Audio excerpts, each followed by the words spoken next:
Hey, Kings and Queens, today is Saturday. So today is Saturday. But anywho, so when you going into your new, and God told you to go to your new land, new beginnings, and everything that you set up and everything you thought this is gonna look like, everything you thought this new job is gonna look like, everything you thought this new business you got gonna look like, this new marriage, honey, you thought all this gonna look like the way you thought it was gonna look. You thought this house that he said, okay, give up your house, your little 5-bedroom. I need you to go to this 2-bedroom. I just need you to go.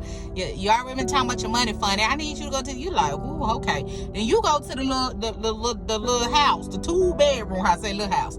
You go to the 2-bedroom house, and you like, oh, my neighbors, they get on my nerves. They got noise all day. I was in the suburbs. I was cooling in the fan, but you gonna send me here with all this noise and all of this? Oh Lord! And I see a little spot out here, Lord. You telling God what? Well, you like this land you told me to go to, and looking like what you told me. So can negotiate this? What you can't negotiate. When God tell you go to the new land, see what he don't tell you. He don't tell you the plan. He just order your steps, and he tell you the plan as you go. So just don't get discouraged. You might be like, okay, he told me to leave this job, and I don't have no finance. I only got about $300 in my checking account. If I don't get paid in 2 more weeks, I ain't gonna be able to pay my mortgage. I ain't gonna be able to pay my rent. I am not on a income-based housing right now. So I don't understand how you gonna tell me to leave this job at 5 o'clock. You woke me up at 2 or 3 in the morning, Holy Spirit, and said, God said, okay, you need to leave this job. You already been complaining about you work overtime. You got all this stuff on you right now, and he told you leaving. You like, oh, you sitting here trying to negotiate now. He done told you. He gave you the word. You said, all I need is the word. I can quit this job anytime. Then he gave you word, say quit at 5 p.m. And you like, hold up, okay, I just paid all my bills. I don't got no money. What you mean? Hold up, wait, pump your brakes.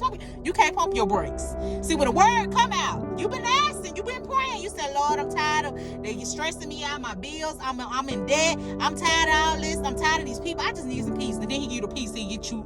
He let that marriage go. He let you go from that job. He let your health. You start having health problems. You talking about why I got health problems? Because he trying to show you that he's a healer.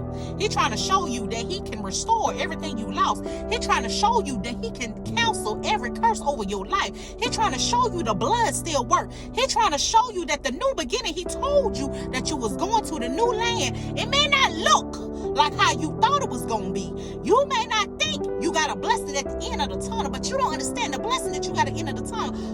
Plot twist, he didn't tell you that I just need you to stay unemployed for 6 months, because guess what, that business that you finna start with that $200 that you got left, you best believe you finna be having a 5-figure income. You got to have more income that you had when you was on that job trying to make $1.15 every paycheck.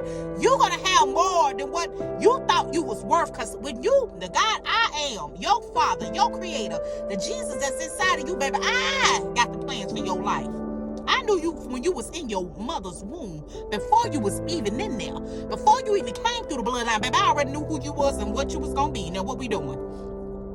So the plans, I already got the plans. I know that they getting on your nerves. I know them neighbors getting on there, but you don't understand the person that you live next door is the person you gonna sow a seed into. You don't understand. I need you to go by them, because guess what? They've been praying for help, and I sent you so you can speak a word, so you can talk to this young lady. You can talk to this young man. You can change his life, because the enemy got a set up for his life to be ended. The enemy got a set up for their life to be ended, and God sent you as in a vessel. You don't understand, because some stuff is attached to you, baby. You are the key to somebody breakthrough. You are the key to somebody healing. You are going to a new land, new beginning. The new beginning, maybe you gave up that marriage because it wasn't built on the rock anyway. It was built on quicksand, that part. And God got a husband or wife for you that he already know that when y'all come together, baby, y'all gonna be making things shake in the kingdom. Do you understand? You gonna cast down every stronghold in your family. You gonna break every generation of curse you got coming in on your bloodline that was signed to your bloodline and was in your past. Because baby, what you going forward, he got you gonna break it. Do you understand me? That break out. So that part that I'm telling you is sometimes the new beginning don't look the way you think it's looking. It look a little sprinkle, but you best believe that the plan that God has for you on that outside, when you get to the end of the tunnel, it's a light, baby. The light is always at the end of the tunnel. You understand me? And when you come out the tunnel, it's just so bright. You see a whole beautiful land. You like, whoa, Lord. But when I was at the other side of the tunnel, it was dreary, it was raining, it was everything, storm was going, I don't know what was going. Because see, sometimes the new beginning don't look the way God said. Because see, God will tell you to sell your whole house, sell your land, sell your furniture, sell everything you own, and sell your car, tell you to get on the car bus. He'll tell you to do whatever. You be like, oh man, please. He telling you to give up your Honda Accord, but you don't even know that you got a Nissan Pathfinder coming. You don't even know you got a brand new car coming. You want to hold on to the old things, and he got something new for you. You keep holding on to the old friendships, and he got a friendship. He got people that's gonna sow into you.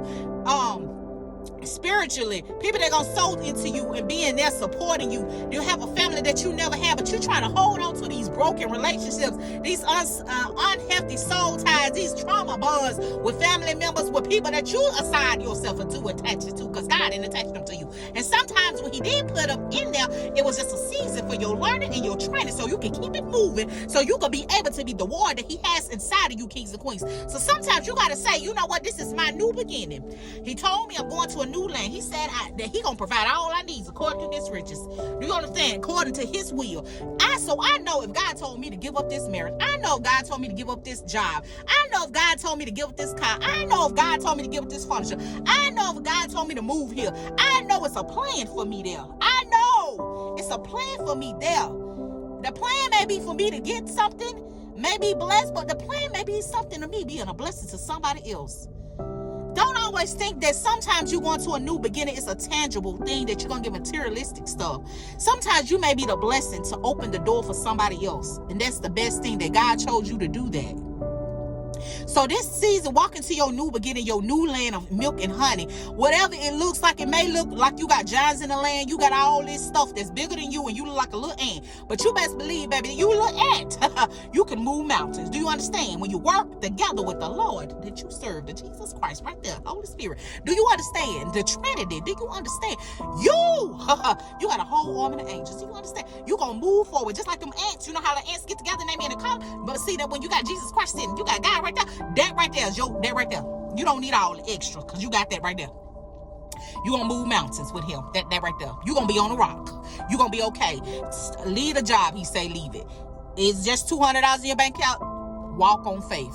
Stretch your muscles. Walk on water, faith. Keep walking, Peter. Keep walking. Keep walking. Keep walking. Even though it's shaking and it's shaking and the water just moving, and you like, oh my Lord, these neighbors get on my nerve, Lord. You told me to leave this job. I'm trying to see him make payment arrangements on my light water bill. Just keep walking. Keep walking. Even though you crying, keep walking, keep walking. Cry and praise him through the pain. Keep walking, keep walking. I love you, Lord. Thank you. Keep walking, keep walking. I know I might be sad. Keep walking, keep walking. I know my head hurt. Keep walking, keep walking. I know I'm frustrated. Keep walking, keep walking. I don't have the finances. Keep walking, keep walking. God, the enemy coming against me. Keep walking. My family coming against me. Keep walking. They scandalizing my name. Keep walking. They keep talking about me. Keep walking. It ain't what it looked like. Keep walking. Keep walking. Keep walking. Sun. The sun is always shining. Even through the rain, through the storm. And you better know at the end of the tunnel is always the sun now.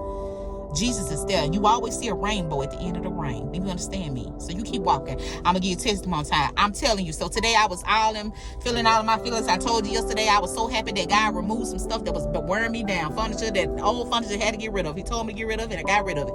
So I was in a good mood. Do you understand me? Then the enemy trying to come back with a counter attack. I said, you know what? I ain't even play with you. See, now I'm finna let you go. So today I'm cooling the fan. He want to come again. So I go. I'm starting over. I'm like, I'm gonna get some new stuff, and I'm like, Lord, it ain't looking away. I'm in here sitting on the floor, and it ain't looking away. I go to somebody else's house, they starting over, but they brought stuff for their old land. They got new stuff, pictures up, everything. House just laid, and I'm sitting here, all I got is my bathroom's done. I'm like, my bathroom just done, new bathroom stuff. I'm like, Lord, what?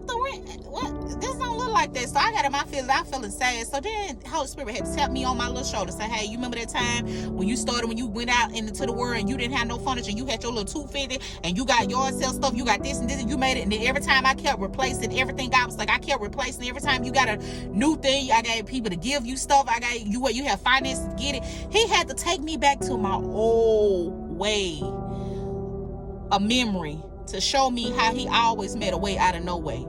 He just needed me to be patient. I'm a creative person, so I take one thing and I put it aside and I put it together. When it comes together, it's like a masterpiece. And it's like sometimes that's what God do for us.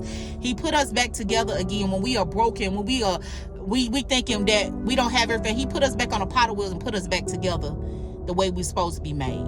So just look at new beginnings as you going forward. Don't look at it as a loss. Just keep walking. Have that Peter face. Keep walking, and have a good day.